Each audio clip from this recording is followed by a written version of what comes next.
Welcome to Global News on Signature TV. I am Barry Kumo Ado. In the headlines, Dangote Refinery announces suspension of petrol sales in Naira. P2B criticizes Adamawa local government chairman's wife's trip to Turkey. Venezuela accuses U.S. of seeking war in South America at UN's General Assembly. And Osuna and later shine in Rangers' 7-3 win over Guardians. Details shortly. Every second, every minute, every day, news is breaking. Events occur and there are new developments. At Signature TV, we follow these stories objectively, bringing all sides without bias, explaining the complex issues, breaking down the numbers, and investigating the issues behind the news. Anywhere and everywhere, near or far, wherever the news is, we will be there. Signature TV. News in your pocket. The Dangote Petroleum Refinery has announced a suspension of petrol sales in Naira, a move that has unsettled marketers and raised fresh concerns about fuel pricing and foreign exchange pressure. In an email sent to its customers on Friday, the refinery disclosed that the decision will take effect from Sunday, citing the exhaustion of its crude for Naira allocation as the reason. The company also asked customers with ongoing Naira-based transactions to formally request refunds. The announcement comes at a time the refinery is embroiled in a bitter dispute with labor unions over the alleged mass sack of more than 800 Nigerian workers, a development that has triggered outrage and calls for government intervention. Youths in Araro-Miubo, a community in Irakpodun, Ifelodun local government area of Ekiti State, on Friday staged a protest against what they describe as a plot to impose a new traditional ruler on the town. President of Araro-Miubo Youths Sunday Fasiluka disclosed that the town already had established kingmakers who had faithfully served for more than 2 decades. Fasiluka said that the attempts to replace these chiefs while they are still alive to pave the way for their preferred candidate was unconstitutional, illegal, and provocative, warning that such actions could destabilize the peace of the community. He alleged those behind the move were acting out of selfish interest and seeking to undermine the integrity of a traditional process. The protesters described the plan as unacceptable, insisting that the people of Araro-Miubo would resist any attempt to subvert their customs and traditions. President Bola Tinubu on Friday arrived in Lagos on a working visit shortly after attending the coronation of a 44th Olu Ibadan of Ibadan land, Oba Rashidi Ladoja, in Ibadan, the Oyo State capital. Special advisor to the President on Information and Strategy, Bayo Nanuga, disclosed this in a statement issued on Friday. According to the statement, the President's visit comes as Nigeria prepares for a modest celebration of its 65th independence anniversary, which the remodeled National Theatre, renamed the Wale Soyinka Center for Culture and Creative Arts in Lagos, will be inaugurated. As stated, Tinubu is expected to meet with key players in the private sector as well as senior government officials. The President will proceed to Imo State on Tuesday, where he is scheduled to commission a number of projects executed by Governor Hope Uzodinma. The presidential candidate of the Social Democratic Party, SDP, in the 2023 election, Adewale Adebayo, said that President Bola Tinubu, having inherited a poorly managed economy from a late President Muhammadu Buhari, has not been able to identify the real problem of the economy. He compared the economy Tinubu inherited from Buhari to an emergency room patient whose condition has only been stabilized, but the real ailment has not been diagnosed by the doctors. He noted that Tinubu has only managed to stabilize the economy from the emergency room situation, but has not been able to identify the country's ailment. The Labour Party's presidential candidate in the 2023 general elections, P2B, has faulted a trip of the wives of 21 local government chairmen in Adamawa State who were allegedly sponsored with public funds to Turkey under the guise of leadership training. In a post on his verified X handle on Friday, Obi described the development as a glaring case of waste and a mockery of the very essence of governance.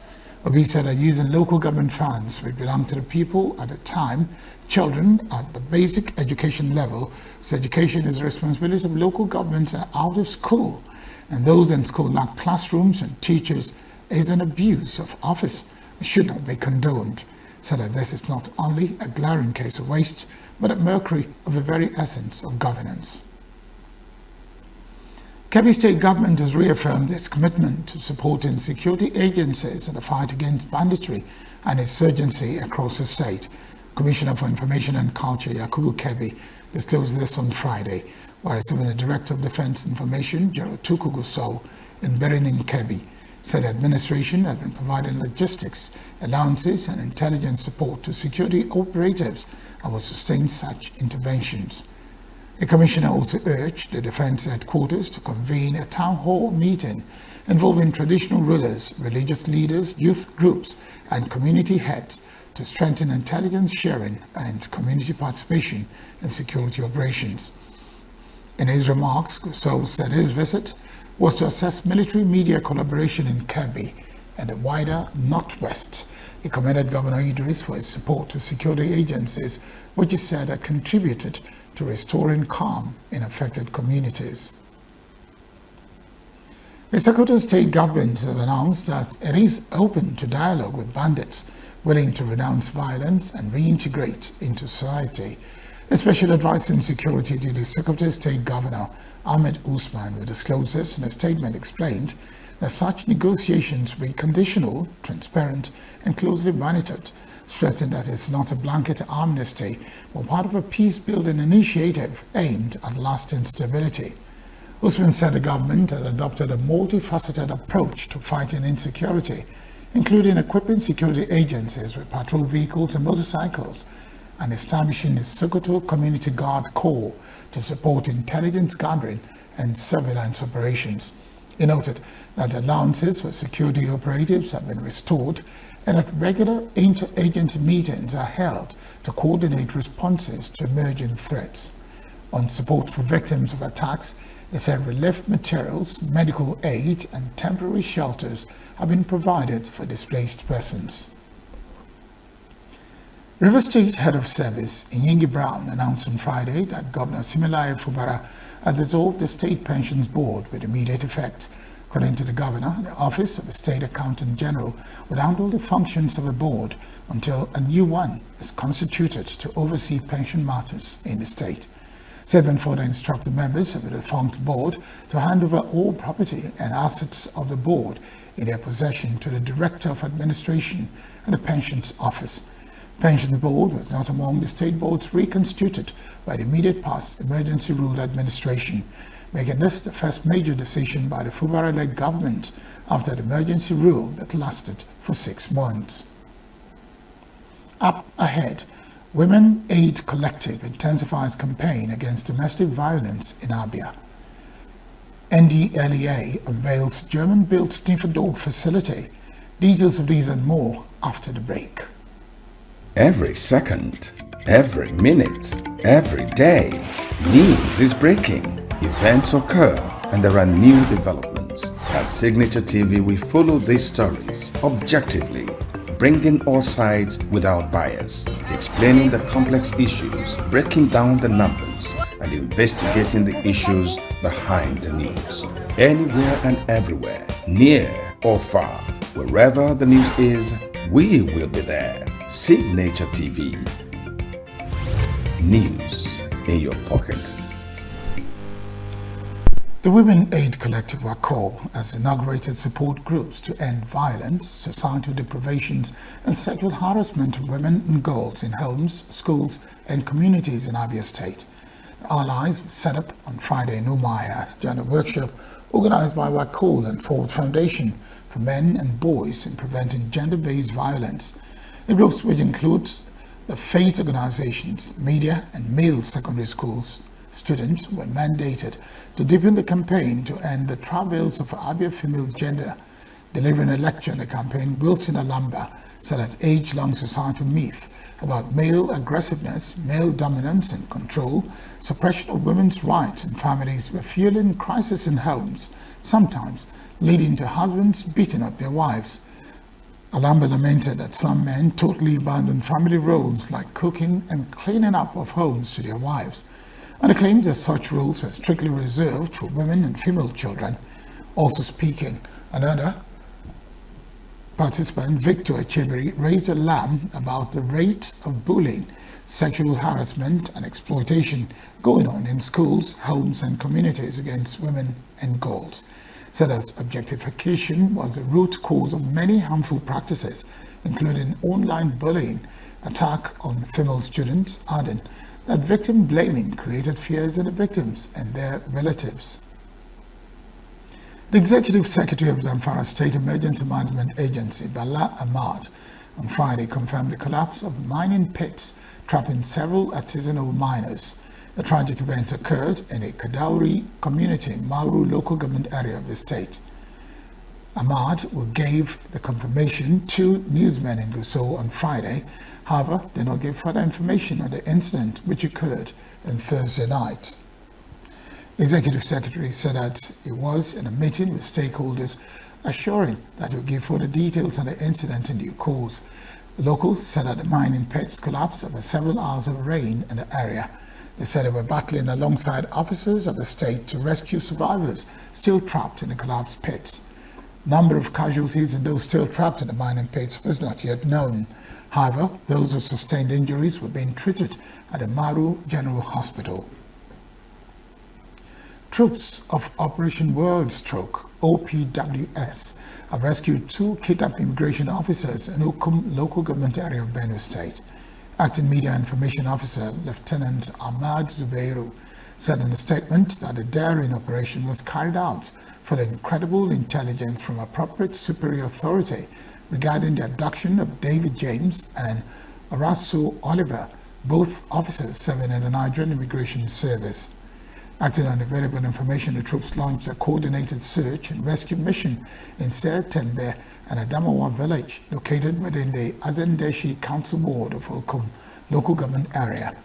The operation, executed with precision and speed, led to the successful recovery of the 2 victims at Adamawa village after the kidnappers fled. The rescued officers are currently in safe custody of the troops, receiving preliminary medical attention and debriefing. Force Commander, Joint Task Force OPWS, Major General Moses Gara, commended the gallant troops for their professionalism and unwavering commitment to duty. He noted that the success of the mission underscores the determination of the Operation World Stroke to respond swiftly to distress calls, safeguard citizens, and sustain efforts in protecting farmers to enhance food security in Benue and adjoining states. He urged communities to continue to provide timely and credible information to security agencies, stressing that collaboration between the security forces and local residents remains vital in curbing criminal activities. The National Drug Law Enforcement Agency has lauded the donation of a newly built canine facility by the German government, stating that it will strengthen Nigeria's fight against illicit drugs. The agency's chairman and chief executive officer, Brigadier General Mohammed Marwa, stated this on Friday at the commissioning of a modern canine complex in Lagos. Marwa highlighted that NDLEA sniffer dogs have been instrumental in the seizure of more than 17.9 metric tons of illicit substances since their deployment, but a poor infrastructure had previously limited the unit's capacity. They noted that the construction of a new complex sponsored by the German Federal Criminal Police through its liaison office commenced in August 2024 and was delivered on schedule. According to a statement issued in Abuja by NDLEA's Director of Media and Advocacy, Femi Babafemi, the German government's intervention demonstrates the importance it attaches to supporting Nigeria's anti-drug campaign, commended the German government for its support over the years, noting that the canine unit played a critical role in several successful operations, including the seizure of 74.119 kilograms of Captagon at Apapa Port in 2021. The Corporate Affairs Commission and the Small and Medium Enterprises Development Agency of Nigeria have launched a nationwide drive to provide free business registration for 250,000 nano, micro, and small enterprises. The initiative was announced in Abuja during the signing of a memorandum of understanding between the two agencies.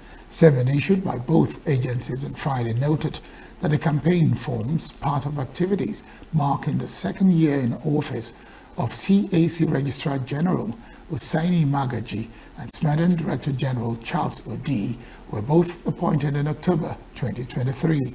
Speaking at the event, Magaji said ongoing reforms under President Bola Tinubu's administration were designed to expand opportunities for small businesses and entrepreneurs across the country.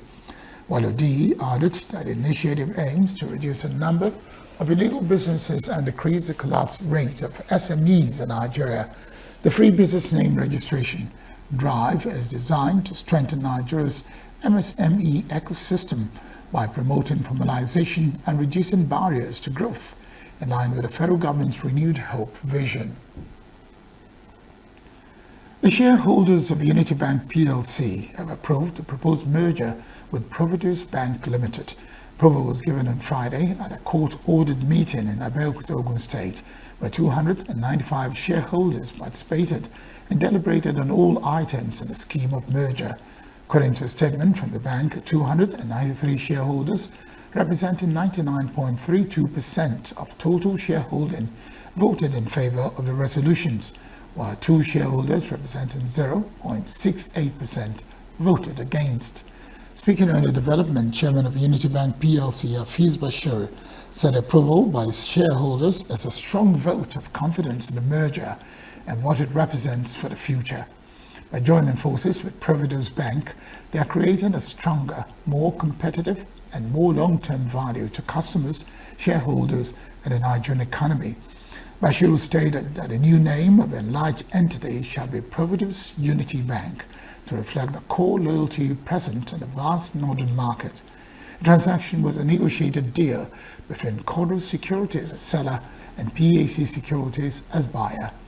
The Central Bank of Nigeria in August 2024 approved financial accommodation for the proposed Unity Bank and Providus Bank merger. Governor of Kaduna State, Uba Sani, assigned a state mutual accountability framework with the Gates Foundation. The framework was signed on the sidelines of the 80th session of the United Nations General Assembly in New York. The partnership is part of a strategic engagement with the Gates Foundation to strengthen primary health care, boost maternal and child health, improve the agriculture sector by promoting sustainable practices, boost productivity, and improve market access. The framework will also strengthen data systems to support decision-making, monitoring, and evaluation to ensure a transparent budgeting process. It will also enhance financial and digital inclusion with a focus on especially women's resilience. Vice President Kashim Shettima has met with the United Nations Secretary General Antonio Guterres in New York to discuss Nigeria's global aspirations to the ongoing UNGA 80. The meeting, which was held on Friday at UN headquarters, centered on Nigeria's bid for permanent Security Council seat, climate change, artificial intelligence, and development. Shettima urged the UN to support Nigeria, stressing the country's quest for permanent membership. Foreign Affairs Minister Ambassador Yusuf Tugat said the UN Secretary General commended Nigeria's determination to secure a permanent position on the Council.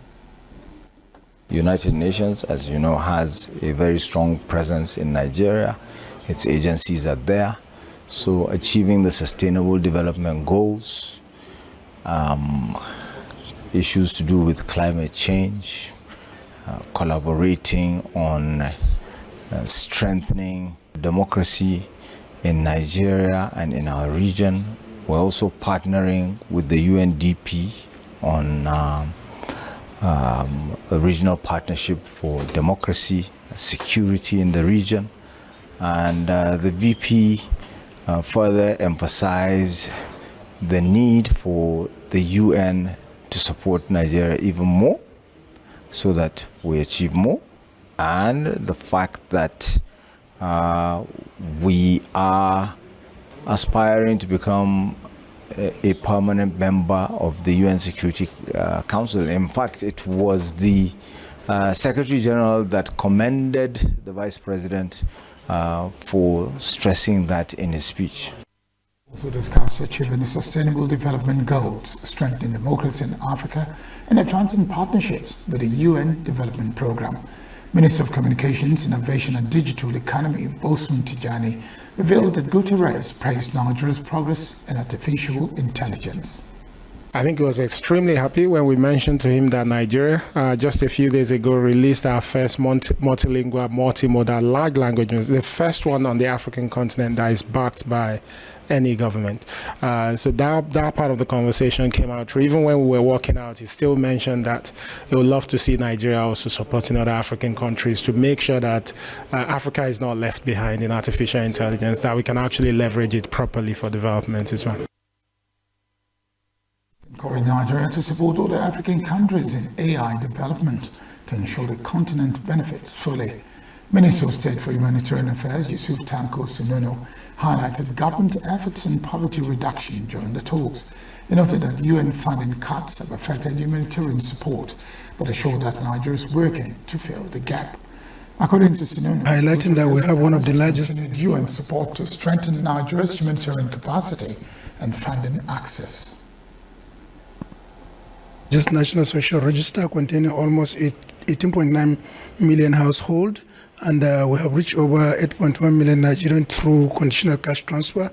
We have also highlighted the effort of the Nigerian government in addressing inclusivity of people with disability. Well, generally, the Secretary General thanked Nigerian government, especially the President, for the ongoing support to the United Nations, and also assured us that United Nations will continue to support wishes and aspirations of Nigeria. Still to come, Mexicans march on the 11th anniversary of Ayotzinapa students' forced disappearance. Polling begins as voters turn out across Seychelles. Do stay with us.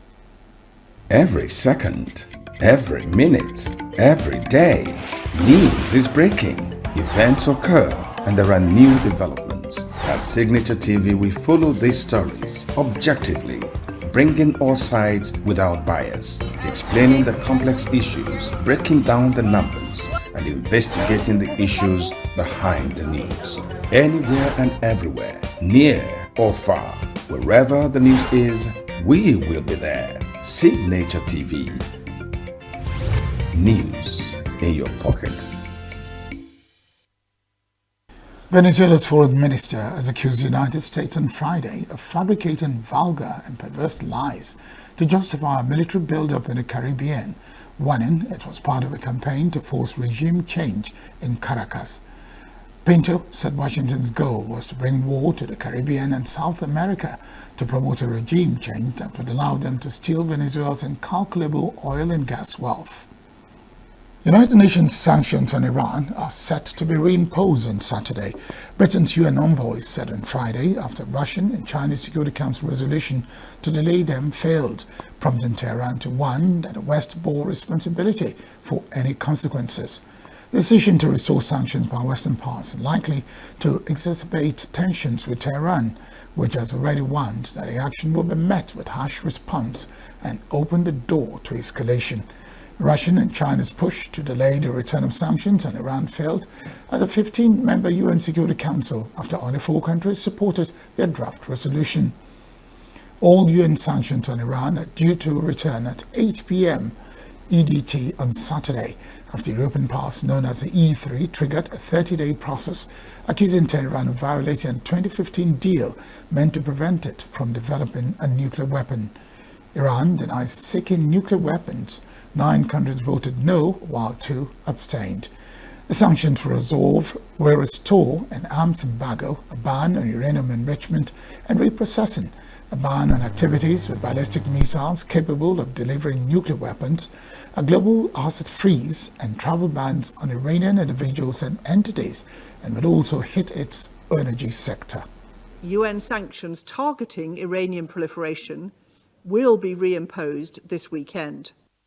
The Security Council decided to reimpose sanctions against Iran.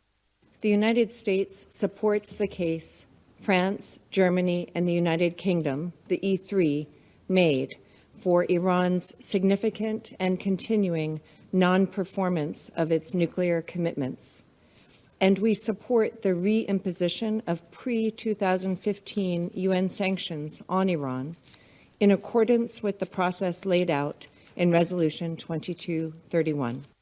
We have to think about the diplomacy rather than confrontation and escalation.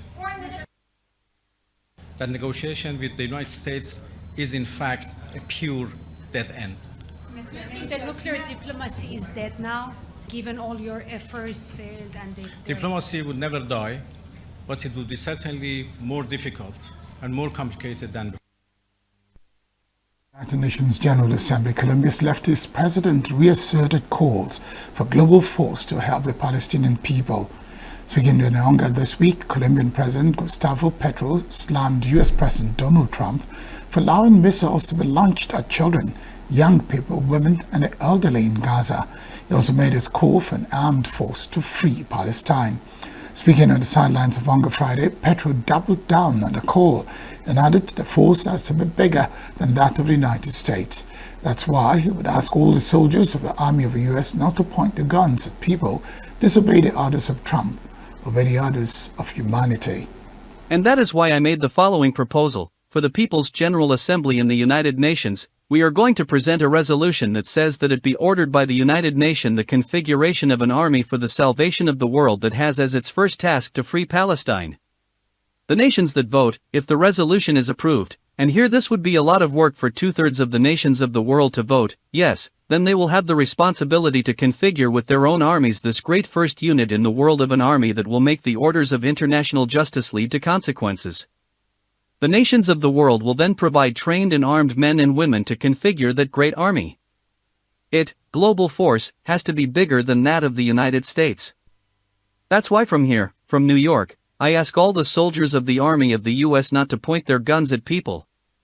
Disobey the orders of Trump. Obey the orders of humanity. Comments were for peace, with statements made by Petro during a summit of Latin leaders during the week of the Onga, in which he said Trump was leading the U.S. into barbarism. Trump, for his part, designated Colombia this week among the countries the United States believes to have failed demonstrably in upholding counter-narcotics agreements during the past year. Protesters took to the streets of Mexico City on Friday to mark the 11th anniversary of the disappearance and apparent murder of 43 Mexican college students. Families of the victims, joined by current students from the Azotzinapa Rural Teachers College, led the march. Demonstrators worked from the Angel of Independence to the Zocalo Main Square, demanding justice and transparency from the Mexican government. In the 2014 incident, more than 100 students and teachers from the Ayotzinapa, located in the city of Iguala and the state of Guerrero, about 220 kilometers south of Mexico City, were attacked while traveling in several buses en route to the capital to commemorate the 1968 student massacre. 43 students were subsequently kidnapped by organized crime members in collusion with local police, according to 2 separate international investigations, including one backed by the Organization of American States. The motive behind the attack remains unclear. Initial findings by the administration of former President Enrique Pena Nieto concluded that the students had been abducted by corrupt police working with a local drug gang who believed the group had been infiltrated by a rival outfit. The gang allegedly killed the students and burned their bodies. Family members have long accused Mexican authorities, including the military, of complicity in the students' disappearance. President Claudia Sheinbaum said Wednesday that work of a special unit for investigation and litigation of the Azotzinapa case, along with new meetings with the students' parents, could lead to new arrests in the coming days. Call it violence. So, what do you call making 43 student teachers disappear? I mean, is violence taking a bus and burning it? Is that violence? Violence is not revealing the truth about the whereabouts of those 43 student teachers and having 43 families suffering the unimaginable. That is violence. And well, one leaves the government palace angry, disappointed, upset or annoyed because she, Mexican President Claudia Sheinbaum, has been there for a year and we haven't had a single answer.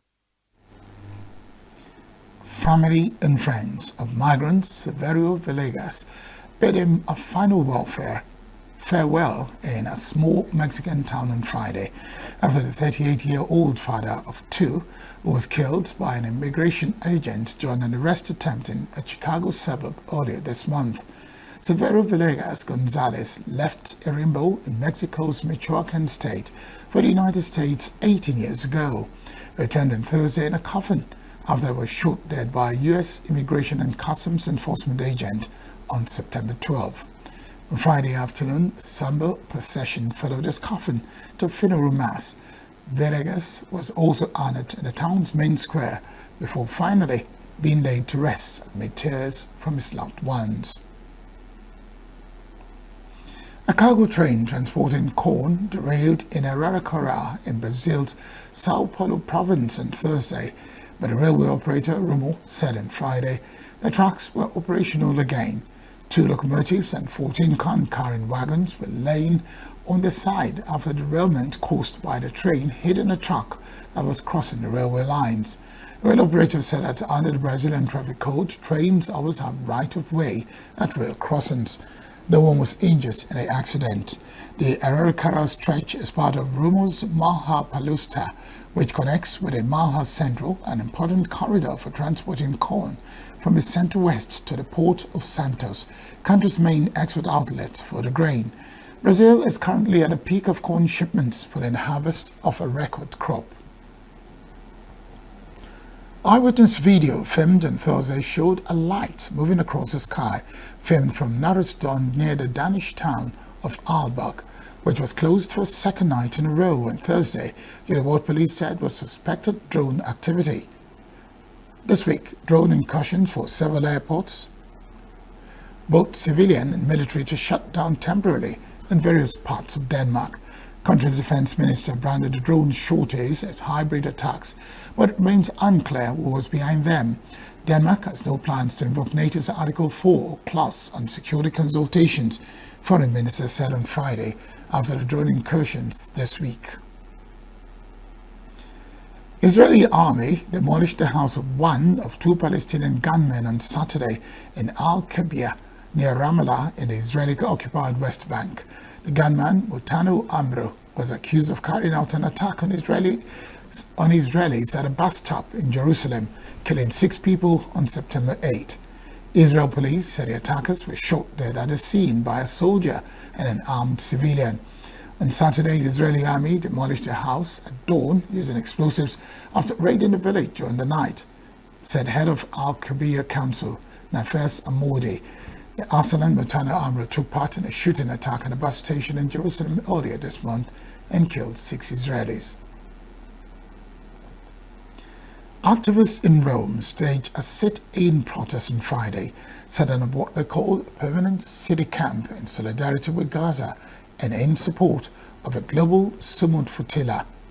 The demonstrators set up tents in a square near Temini station, where they dubbed Gaza Square and displayed Palestinian flags. Israel began its Gaza offensive after the October 7, 2023 Hamas-led attack on Israel, in which some 1,200 people were killed and 251 taken as hostages back to Gaza. Israel's offensive has killed over 65,000 people in Gaza, local health authorities say. A major fire at South Korea's national data center has crippled some government online services and internal networks, prompting a race on Saturday to bring the systems back online and provide what sparked a lithium battery to start the blaze. The fire is suspected to have been started when an explosion on Friday night of a battery produced by South Korea's LG Energy Solution during maintenance, damaging some servers and forcing a shutdown of hundreds of others, officials said. The cause of initial spark was unknown and was under investigation, they said. Prime Minister Kim Min-seok apologized on Saturday for the inconvenience to the public from disrupted services, said the government will work swiftly to restore services. In the meantime, tax payment deadlines coming soon will be delayed. Some government ministries, the mobile identification system, the postal service, and the government legal database were among websites that remained down on Saturday after the fire in Danjong, about 140 kilometers from the capital, Seoul. Polling stations in the 3 main islands opened on Saturday as most of the country's population live on the islands of Mahé, home to the capital of Victoria.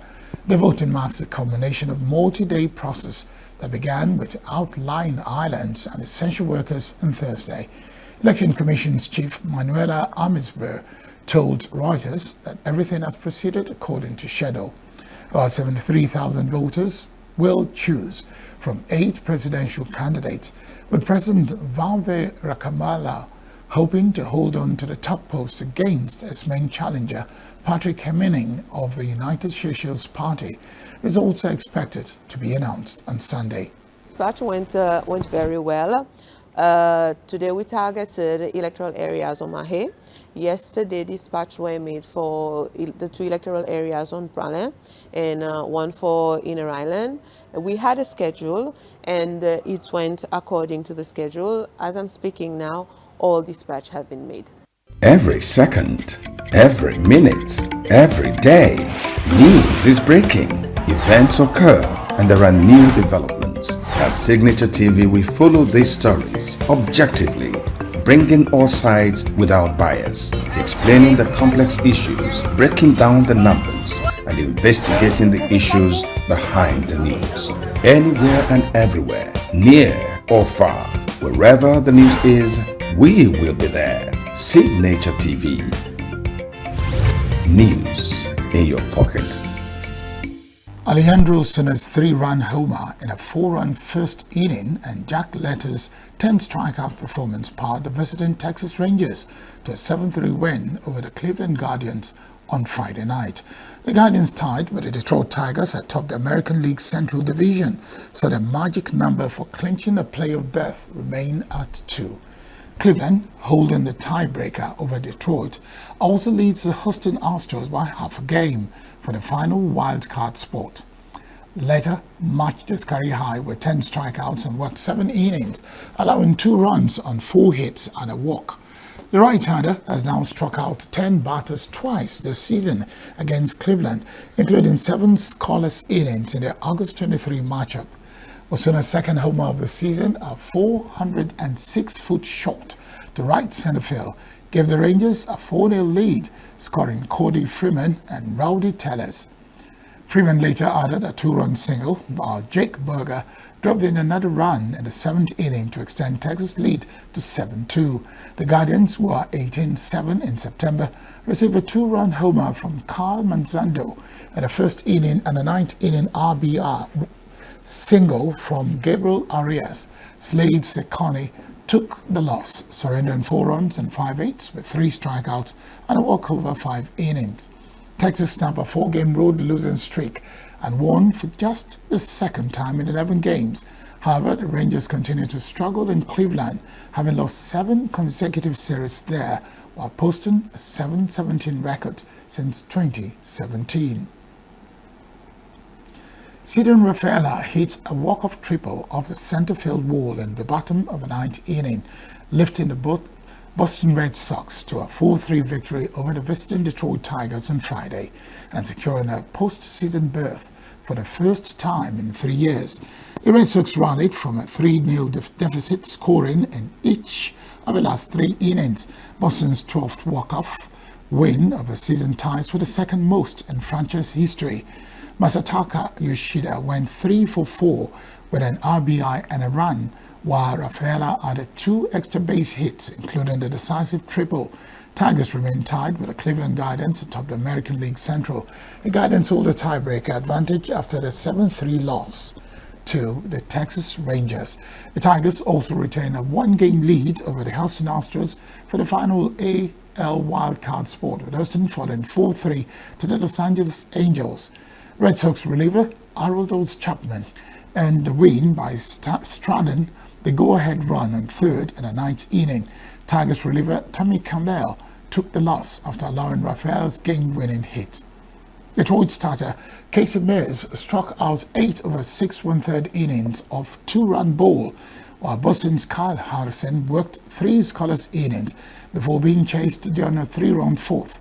Boston tied the game in the 8th when Carlos Neves' leadoff single set up Nate Easton's stolen base and subsequent advance to third on a throwing error. The Tigers face a critical weekend as they attempt to secure a playoff berth, potentially challenge Boston for the second AL wildcard spot. A Nigerian heavyweight boxer, Efe Ajagba, makes a historic entry into the Ring magazine's top 10 rankings. World number 3, Alexander Zverev advances to the second round of the China Open in Beijing. And Victor Osimhen returns to action from injury as Galatasaray extends a perfect start to the Super League season with a 1-0 win over Karindo Alanyaspor. For more on the latest sporting highlights, here's Raymond Ken Mbata. Welcome to Sports News on Signature TV.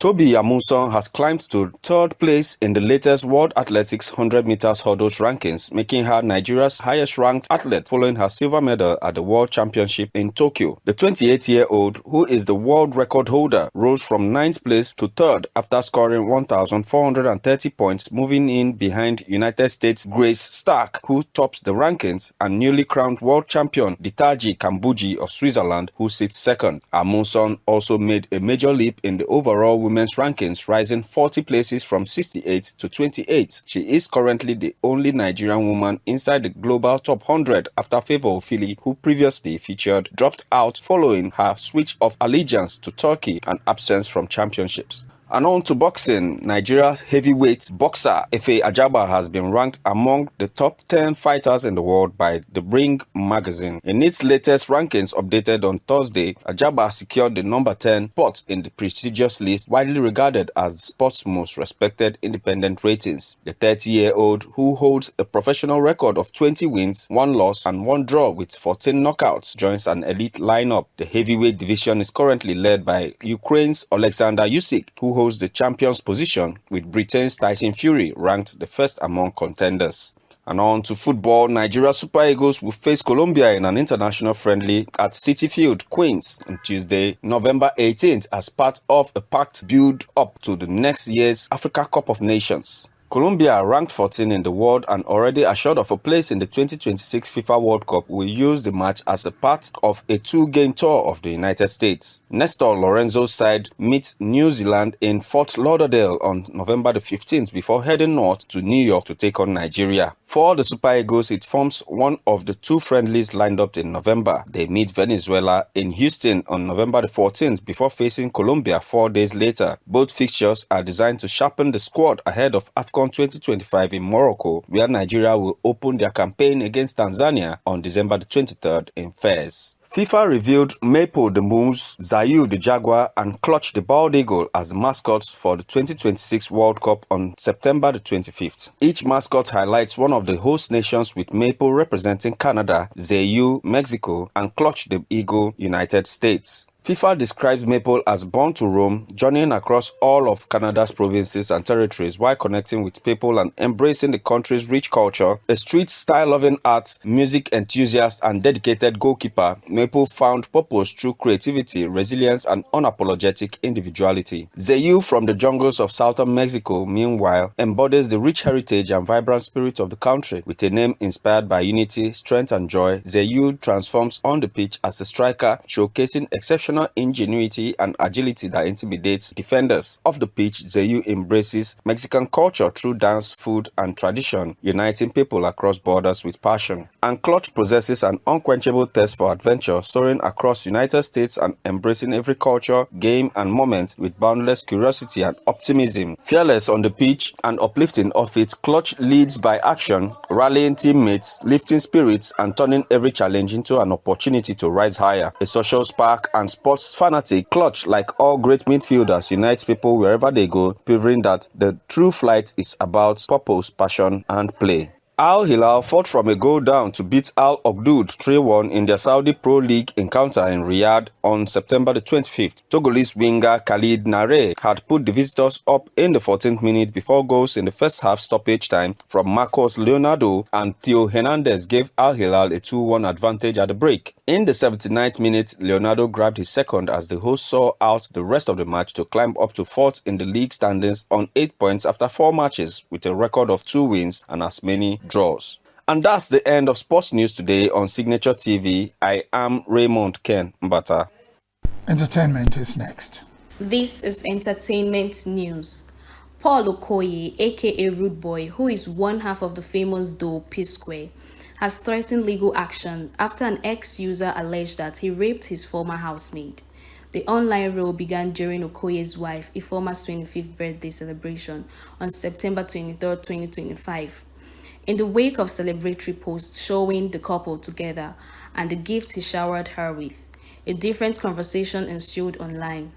Some social media users on X alleged that Paul Okoye was unfaithful to his wife. He is not taking the accusation lightly and has sworn to find the ex-user at all costs and make her defend the heavy allegations she leveled against him.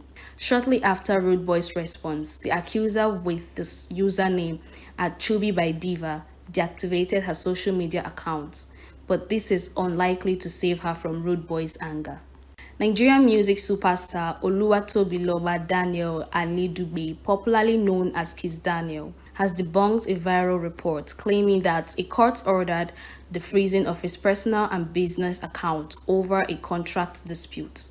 The report, which spread on social media, alleged that the Buga hitmaker was directed to pay €200,000 in damages for failing to honor a show despite receiving a $50,000 advance payment, and that his accounts with Access Bank were frozen by court order. In a statement released on Thursday, Kiss Daniel's team described the report as false, misleading, and a deliberate attempt to tarnish the artist's reputation. The team vowed to take legal action against those behind the fake reports, emphasizing that the artist remained focused on his music and upcoming shows. It's noted that this is not the first time the singer has been targeted as a false rumor, but noted that such distractions will not deter him from delivering quality music to his fans worldwide. They recall that the promoter of Afrobeats Meets Berlin 2022 actively used Kiss Daniel's name, image, and likeness along with those of other artists to sell tickets and build hype for a festival that ultimately never happened. The statement added that Kiss Daniel was ready to perform, but that the promoter failed to uphold his own obligations. Streaming giant Spotify has released its list of top 5 female Afrobeat artists in the last 12 months, with Nigerian singer Ira Star topping the list. Spotify hailed Ira Star as the pop star of Afrobeat. Grammy-winning Nigerian singer Tems is number 2 on the list. At number 3 is American Cameroonian singer Libyanka. Malian-French star Aya Nakamura took the 4th spot, while British Nigerian singer Dako completed the top 5. South African singer Tyler was surprisingly missing from the list, despite winning all the major Afrobeat awards in the past 1 year. Spotify also released the list of top 5 Afrobeat artists in Latin America.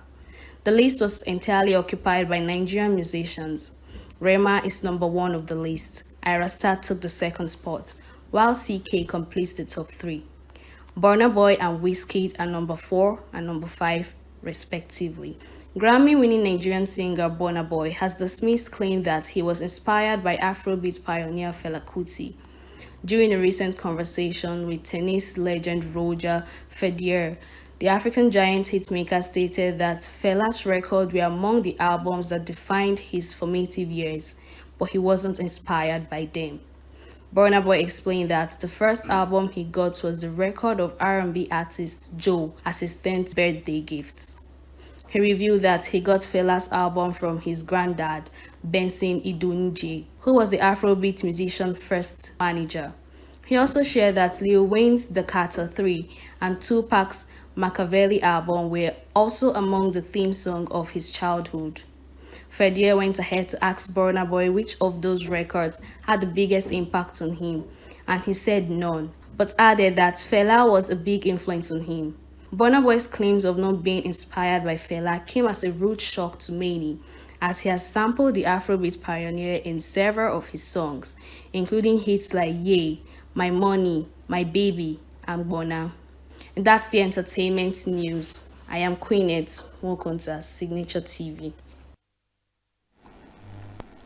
That's the news this hour. I am Barry Kumo Ado. Thank you very much for watching.